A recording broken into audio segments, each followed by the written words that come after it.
we dead here. You feel me? I'm gonna try to do this thing one take. Alright, so the title is probably gonna be some like shit, whatever. I don't know. But anyway, this ScHoolboy Q track, CHopstix, back when he first performed it on SNL.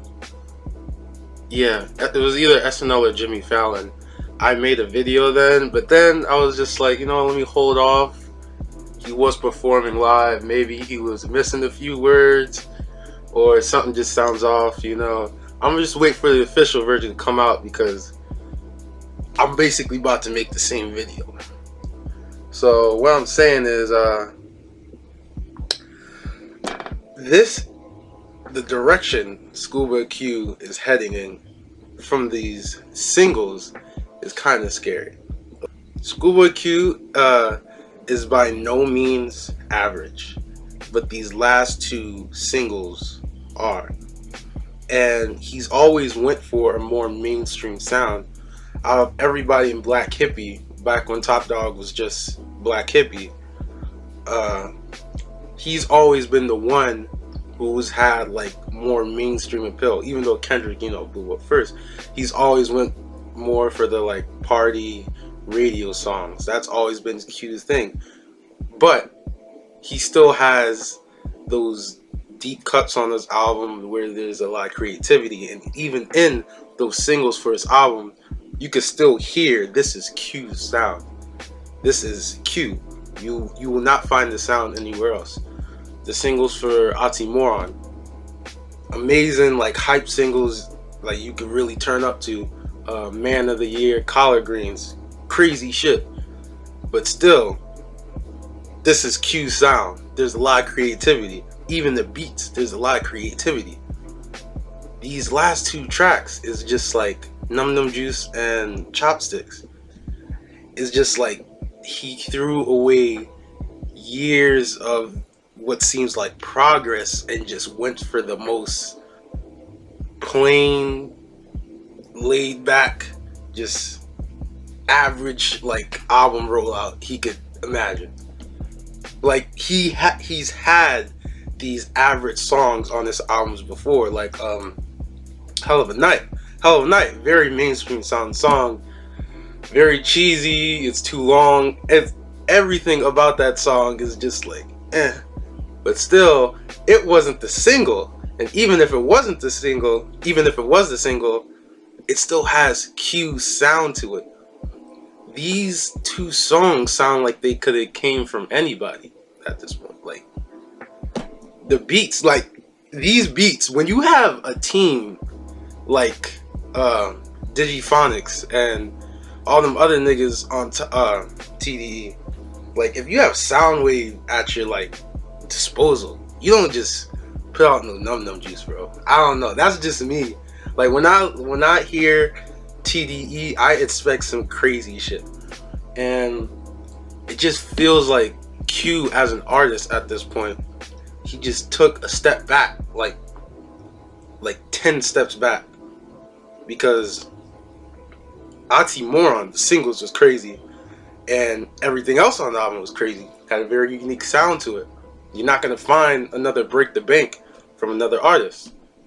And then Blinkface, I feel like he went all out. Like, I'm not saying it was like the most creative shit I ever heard, but he had fucking guitars here and there all over. He had Anderson .Paak screaming in the background every other track. That shit was crazy. And now he has Travis Scott screaming CHopstix in the background for the song. Nigga ain't even got a verse. Verse wouldn't matter. Oh, why are you collabing with Travis? This just came to my mind earlier. This album was supposed to come out basically last summer before Mac Miller passed.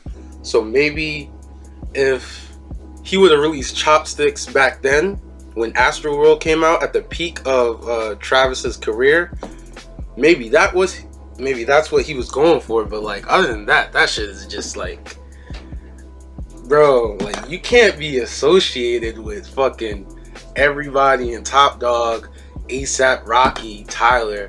You can't be associated with all these niggas who's constantly evolving and then just release this. And maybe I'm just bugging right now, but it's just like, it's not a bad song, but it's just like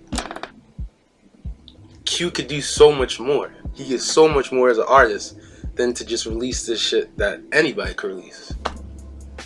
Like, I don't care if CHopstix is a triple entendre, my nigga. Like, that shit does not justify the sound of it.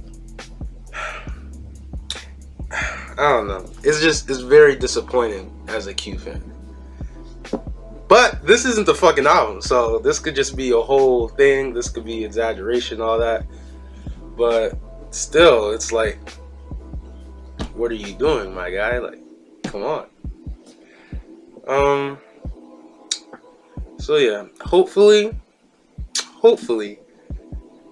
like, it's weird because I'm trying to think, like, all the main members of Top Dog, the Black Hippie members, they've had very mainstream sounding albums for the past 2 years. Kendrick put out Damn, J-Rock put out Redemption, and they were good. I'm not huge on Redemption, but I could see both of those albums still as not just like, oh, I'm just trying to sell out. They're still being creative with it. They're still evolving as artists. This is like, he took everything he got from Blank Face and was just like, out the window, nigga. I'm going all the way back to Habits and Contradictions, but on some new wave shit. And I hope he isn't gonna follow that pattern of just trying to make a mainstream album just because he has that in him already, but he could make it creative at the same time. I don't know why he's doing all this.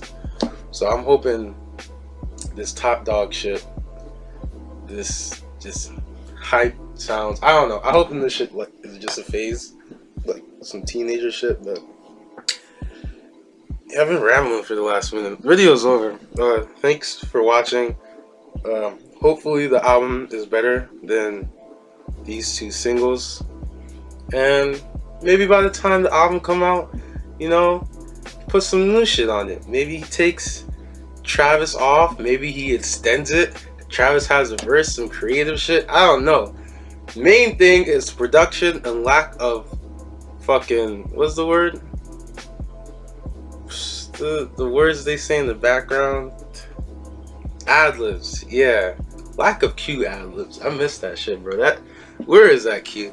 Q used to go crazy with that shit. It's been too long for you to be releasing this decent stuff. Yeah. Thanks for watching, guys. End the video.